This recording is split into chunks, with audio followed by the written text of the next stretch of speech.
I was wondering if you could tell me, if you know. Know what? Well, if you know where it came from. You know, I asked them that very same question once. You know what they told me? Don't ask. There's so much unexplored territory, and it seemed like the ceiling was so high, it was out of sight. Because I remember we went through all kinds of gyrations trying to figure out how to do this darn water weenie. T2, in my mind, is sort of the breakthrough film for computer graphics. If you're not an artist, don't expect the computer to do it for you, because it ain't going to do nothing. The computer does nothing. It's a tool. So what's your story? As an aficionado of visual effects from my fan days, even before I became a practicing filmmaker, I was always trying to stay abreast of what was being done in visual effects. Star Wars and motion control had really pretty much revolutionized visual effects. But then during the 80s, you saw CG really starting to develop, but it was always kind of a niche thing. It was used for certain types of animation that couldn't be done any other way, and it hadn't really been integrated into the mainstream of feature production. A lot of stuff had been done up till then that was only partially successful or a very small number of shots or whatever.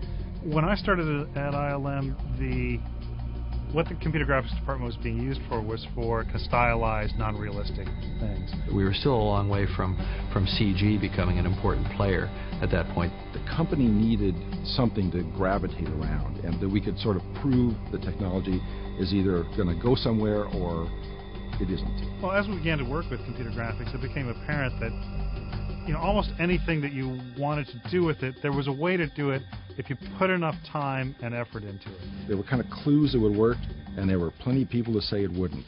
And whenever that happens, I found that to be a sign of something.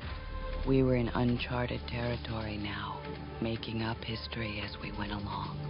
When I wrote the sequence of the pseudopod in the abyss, I just saw what it should look like in my head, and I would do whatever was necessary to make that happen. We explored a lot of different ways of doing it, and we kept coming back to computer graphics animation as the most likely solution, but in a sense the scariest one. Well, the big break for us on the abyss was having a filmmaker who was willing to take a sort of substantial sequence and trust that, okay, we're going to do computer graphics for this. We're going to try a kind of relatively new technique that no one had really tried to use in this way before. They had been doing enough R&D that they were ready to make the leap. They were ready to integrate a character in that way, and so they showed us some proof of concept, and we were off to the races. We were doing a film with the Abyss that was highly realistic in terms of the research and the production design, the sets, the actors. I mean, we certainly didn't pull any punches in terms of the attempt to do dramatic reality. So integrating a computer graphics effect into that was pretty scary because it had to look real. And not only had to look real, it had to look stunning. It had to look mind-blowing.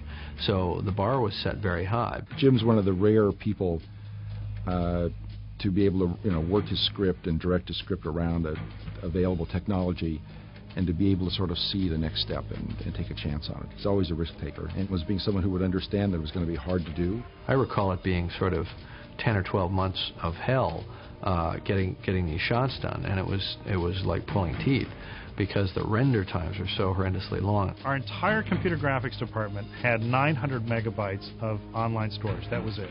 And we had to do the entire show with it. So much had to be learned about refractive ray tracing and surface reflections and how you animate and how you take the facial data from the actors, which was done by laser scan, and how you animate with that, and how much of it is keyframe animation and how much of it we actually had the actors do themselves. So there was quite a bit involved in it. John Knoll came along with Photoshop, and it wasn't quite out yet. The Abyss was the first feature film that Photoshop was used on it, and I spent a bunch of time in this very early version of Photoshop, kind of pasting all these things together, making these nice, just seamless reflection environments. Another thing that I did was for that first digital composite in The Abyss with the door closing on the pseudopod and falling down and splashing on the floor, we had to have animated rotomats that had to be sort of painted with soft edges, and I ended up just painting those in Photoshop. It's digital comp that's all put in there, and just goes right by the audience. But it was one of the few examples up to that time of an all digital shot, and it brought everybody up to sort of a new level. It was just a kind of dynamic convergence of elements, and so it just seemed like it fell into place at that point. We proved we could do 16 shots in 5 months, whatever the thing was, on budget, pretty close. That was unheard of, to be able to do something like that. And it was an image that you could tell just by looking at it that couldn't have been done with stop motion. It couldn't have been done with... You're seeing something new, and there was something very exciting about that. You're telling me that this thing can imitate anything it touches? The concept of the liquid metal man was an idea that I had had a good 10 years earlier when I had been just conceptualizing the first film, and there was no way to do it. Claymation was the only thing I could think of back in the early 80s, and I didn't think that was going to be mind-blowing enough. So when we got to the second film, the residue of that early idea was still floating around, but in the meantime we'd done The Abyss, and so there was some proof of concept that some kind of liquid character could actually be done. That ultimately became the T-1000. I think Jim, in the back of his mind, sort of possibly wrote it to just keep us, keep us thirsty all the time. The T-1000 was an absolutely natural character for digital filmmaking and unnatural for any other kind of filmmaking. So Jim, I think, is the first major director to have created stories that are digital films. The pseudopod in The Abyss, it was contained within a single sequence in the film. If it didn't work, push come to shove, we could have cut around it and bridged across it in some way and not lost the entire film. That was not the case with Terminator 2, because the T-1000 was throughout the film and he was integral to the understanding of the entire film. And so it really had to work there. So when we decided to go to the next level with the T-1000, we were really setting ourselves a challenge that was, again, an order of magnitude more difficult than the last time out. This show was pretty terrifying for most people when it started up. The guys say, we can't do this yet. What are they trying to do? They can't do it. I didn't go into the show relying on CG to be able to do it. I had a backup plan. I was ready at any time to start pulling out and get the model shop going and getting the foam being, whipped up and castings and everything like that if we had to, and try, other techniques to do it. Well, it was definitely a leap of faith that we were going to hang the entire success or failure of a $100 million film on a relatively unproven technology and technique, and do so in a ridiculously short period of time. I wouldn't have done T2 if it hadn't been for being able to get the digital compositing to work, because I knew that that the CG was unreliable in being able to produce perfect images every single time, and it took so long, so many iterations to get rid of this little problem and that little problem. These problems may be only on there for 2 or 3 frames. And I got a Mac and right next to where I was, and Photoshop, and I think it was Doug Chang was in our art department, and he was my sort of what I call my secret weapon. And when an element of T2 worked up to a certain point and didn't work anymore, we were now in the digital world, he could paint the problem out. So many of those CG shots with the T-1000, the background plates were actually shot before we shot the scene, because the schedule was so rigorous for them that we couldn't wait until we shot the scene in the shooting schedule.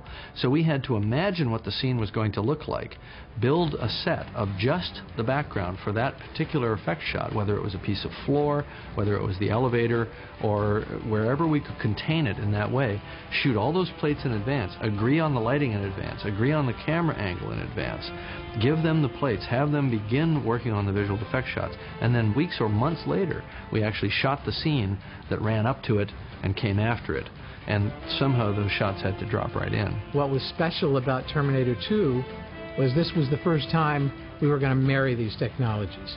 We were going to marry live action puppeted effects with digital effects. Stan Winston would start the effect, the CG would do the hard part, let's say one of the shotgun wounds healing, or a head changing geometry in some way that a physical puppet couldn't do, and then he would carry on after that, where we had various types of rubber suits that had been vacuum metallized so that they were reflective as if they were liquid metal, and in quick cuts we got away with it. Given the fact that that was the only way we could accomplish it in the schedule that we had available, I think it was quite remarkable, and I think it was amazing that we actually even took that chance. I think in T2 we had about 47 or so CG shots. And yet the memory that people have of the film is it's a lot more than that. Well, it had some Stan Winston work that was just amazing, and it's the whole lead up. It's Arnold. It's Robert. It's everything that Jim did. The whole thing coming together, and then our effects in there. Part of it was that every single frame of that computer animation was so costly that we really had to be stingy about how we used it, so which meant that we had to be clever in the way that we leveraged it so that we get the most impact. It was the right time to do it. We were right on the edge of everything, technology, great story, great director. The team to bring this stuff to life was here at ILM. Everybody was focused on it, and we managed to to pull it off. A lot of work in a reasonable amount of time that just hadn't been done before. Cameron has always posed problems that have been interesting to solve, right? And that have been new. So it drove the industry. What is it? What the fuck is going on? T2 has been the one that the technology breakthroughs came through on, and the organization came together to be able to do it. We had all the components necessary to digitize film, manipulate it, and then go back out onto film again, which now everybody does, but at that time it was, unheard of. For this breakthrough work to be in a high-profile film certainly does a lot to catch people's attention and move things forward.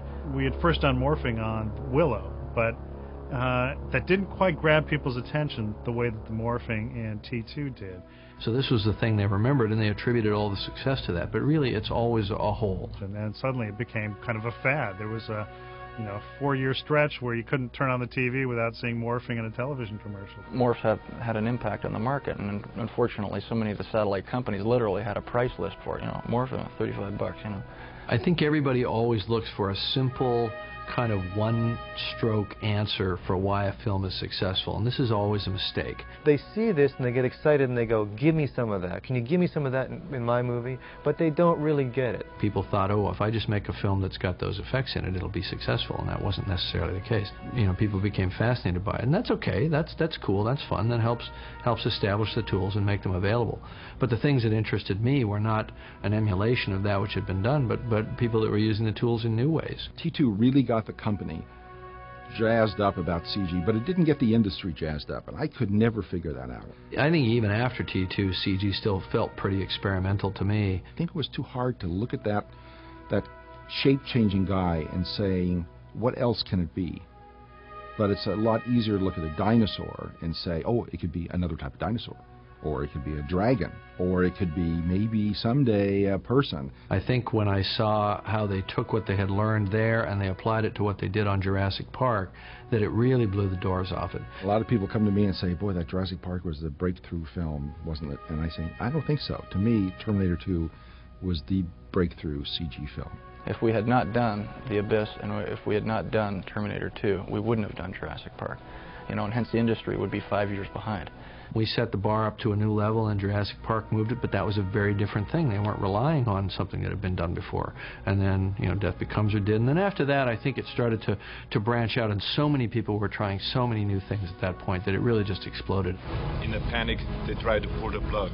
It was a convulsive time because you had so many people whose entire stock in trade was optical-based film effects. The CG work we were doing was so foreign to everyone here that was kind of like its own thing and didn't really threaten anybody. But the digital compositing got a lot of people really worried. There was a kind of big startup torque to getting the new computer-oriented digital composite people to really understand the tools that they had. What T2 was is it gave a lot of people an opportunity to see how hard it was to do photoreal work. Just because people had this tool set and this software didn't mean they understood anything about composite. And they may not have the observation skills to be able to recognize when something doesn't look right when you cut it into the movie. I found a whole bunch of really, really smart, stupid people who understood, code and understood higher math and understood software at a level that I couldn't begin to comprehend. But when it came to simple things like perspective, they didn't get it, and they couldn't understand why the shots weren't working.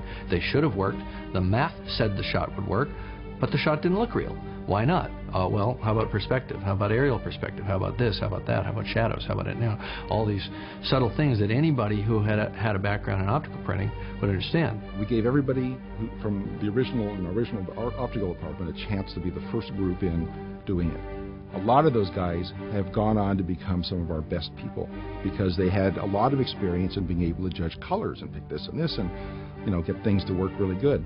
Years of experience in that, and that has been a real advantage to some of the newcomers that came in. On the other hand, the people that did opticals didn't want to learn or were slow in learning, so you had this gap in technique that became really obvious really quickly. Every time there is a new technology, there is a paranoid faction of less than brilliant artists who feel that that's the end of their career, who don't understand that art never dies, that technology will go on and serve art, but art never dies. Stan, to his credit, is one of the sharpest people that I know. And when the digital stuff came along, instead of getting afraid and clenching up and feeling invaded by it, he just leaped right over that fence and started embracing it right away. I define myself as someone who wants to create characters, and I want to use whatever tool it is to create the most memorable character there is. And the first thing he did was start putting in a bunch of workstations at his facility.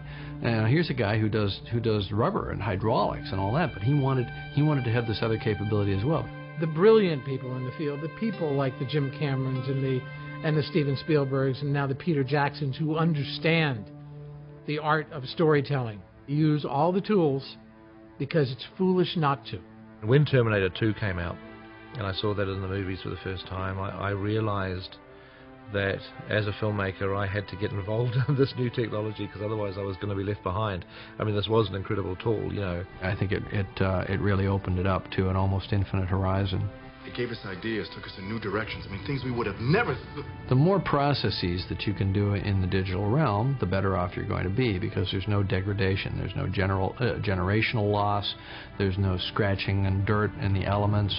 Before we used to edit image to image. Now we edit within images, and that's the ability to blow up and move and add camera movement and take out scratches and take out objects that you don't like in frame and take elements from one shot and put them into another shot and merge two takes together, all of these sorts of things that can be done. There's no such thing as pure sound. We don't hold a microphone out and record what's happening on the set and call that some sacred document that then must be preserved all the way through to the end. The second we get that production sound, we start trying to figure out ways to make it better.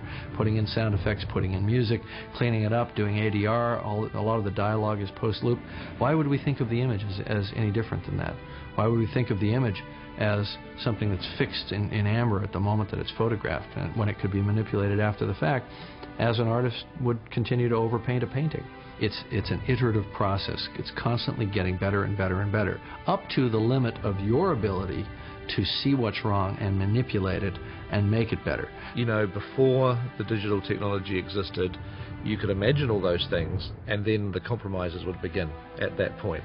Okay, I can imagine, 1,000 soldiers storming the castle.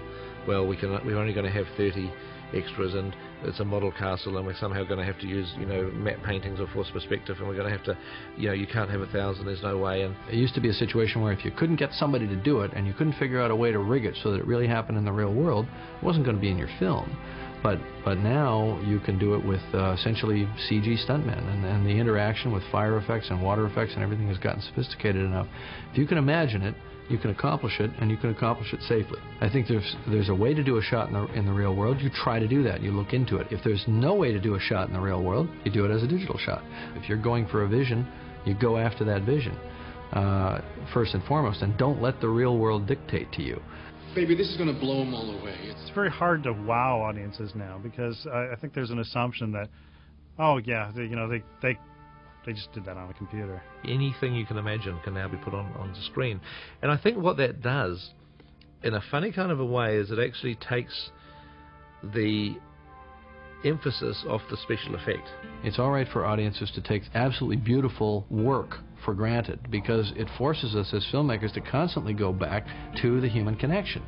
This year I've seen the most brilliant performance by an actor that I can remember for many, many years, and it's a completely digital character. That's the Gollum. If a film is connecting on a human level, the audience doesn't really care how big or how spectacular things are. It still boils down to the artist that's creating the character and creating the performance. Even that movie, though, there was digital characters, there were live action, makeup characters, there was a mix, there was a blend, there was a world that was a constant blend of digital technology, miniatures, live action. It was magic because a brilliant director didn't rely on any one technology to tell his story. Because the best films are films that have hundreds of different factors of storytelling and character and acting and camera style, all flowing together. The computer technology becomes just another tool in the arsenal of the filmmaker, a very, very potent one. There's no fit but what we make for ourselves. With these advances in speed of computers and sophistication of software, you don't have to have a lot of money to start doing this stuff. You can buy, $40 worth of books at a bookstore and a couple of $1,000 in programs, and it can be one person, working at his home doing it. It enables anybody who's got an idea to be able to get that idea out. And a lot of guys can start on a Mac or a PC or Linux and come to us and get employed, or they can even do it, in their own living room. So yeah, it's been, I think, great for the effects industry that so many people have had a chance to dabble with this stuff and be able to demonstrate their talent. Because anybody can use this technology and anybody can put these images up on screen. It's not new and original anymore. It's there for everybody to use. And so therefore the emphasis goes back on how you use it. The tool isn't as important as the result. And as a filmmaker, I'd love to have the tools be cheaper and more democratized. And I think that just actually swings the arc back to storytelling again. That special effects used to be the event, but now because they're so common, they're so easy to do with the digital technology, they're no longer the event. The event now becomes the story that you're telling. And ultimately, I think that as long as people always make story and character the most important thing, and all of these other new arrows in the quiver secondary to that, then they're going to make good films. Who's responsible? I think Jim deserves a tremendous amount of credit. First of all, he had the vision, the imagination, and the creative ideas to write stories that use the expanded palette of digital filmmaking. Jim Cameron is the ultimate pioneer in this arena. Not taking it away from anyone else, but Jim Cameron made the breakthroughs. What he did here is essentially open up a whole new can of worms for the entire industry, with Terminator 2. I think that the issue is don't stop questioning and don't stop trying to figure out ways to push the ball further downfield. Every show that you do, you're presented with some sort of new problem that needs to be solved. And once that problem is solved, it's available to all the other shows that follow. A lot of them have come from just a few people with really sharp ideas, then leading all the other folks or showing the other folks sort of a way to do it. And it changes. This person comes up with a great idea, and this one does here, and this one does here. And I'm just glad that, films like Terminator 2 kind of inspired me to get it going when I did, because it's really ultimately led to a growth of knowledge and experience that enabled us to do Lord of the Rings. I mean, we could have never have even made that film if we hadn't been where we were at that time in regards to our CG experience. People caught on to it and started doing some really pretty remarkable work, and we've never looked back. I mean, let's face it, as an industry, when you see something better, you glom onto it. You don't have to go out and sell it. People will find it.